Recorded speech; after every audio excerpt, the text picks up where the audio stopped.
This video will show you how to replace the door lock switch on a Cadillac CTS. You'll have one of these mounted to each of your front doors. The process will be the same. Let's get into it. Okay friend, let's get started on our job. We're going to start removing the door lock switch. To remove this switch, we actually have to remove this small plastic panel. To remove this panel, I like to use a plastic trim tool. You can use a small screwdriver if necessary, just be careful not to cause any damage. To break this free, we're going to make our way along the edge. As we start pulling this away, I'm going to keep my fingers behind here, obviously being aware of any pinch points. Now I'm going to make my way down along the bottom. I'm gently separating. We can only pull so far before you see that the handle actually wants to pull out as well. This is a good thing. This is what we want to see. Go ahead and pull that out, and now we're going to continue on along the top, and we'll roll this out of position.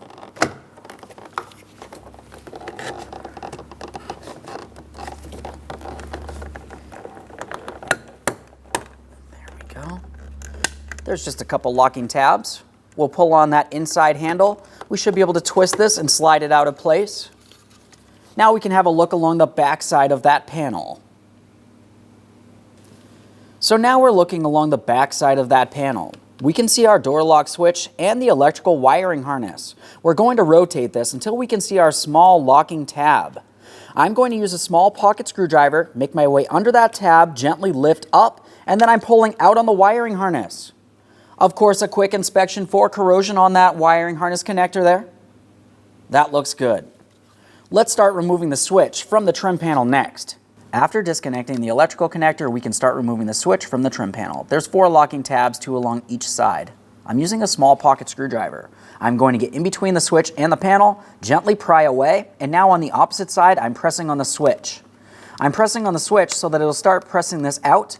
Once one side has become dislodged, I'm going on the opposite side, and I'm just going to repeat that same thing. You can see it starting to dislodge here. This is what we want to see. Let's be careful not to cause any damage.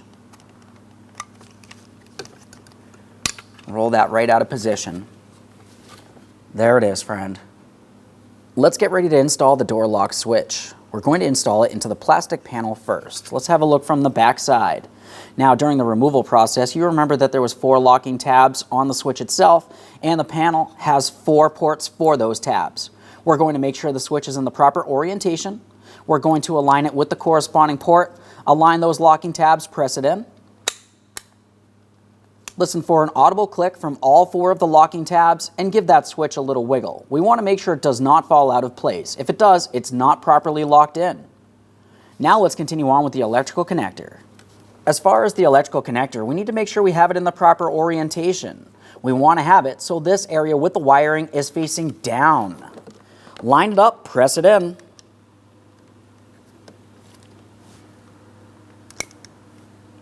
Audible click from that, and it is secured. Now we can get this whole panel in place. To get the panel in place, pull on the inside door handle. We're going to bring it through the corresponding port on the trim panel. Just slide it straight on through there. Now as we bring this in, we're starting with the rearward edge, and then we're going to roll it in along the forward edge. Listen for an audible click and double check to make sure it's secured all the way around. And of course, the last thing we want to do is test the functionality. Perfect. Thanks for watching. When only the best will do, demand TRQ. The only company that lets you view before you do. TRQ is committed to offering the highest quality aftermarket auto parts that are engineered for peace of mind. Thanks for using and viewing with TRQ.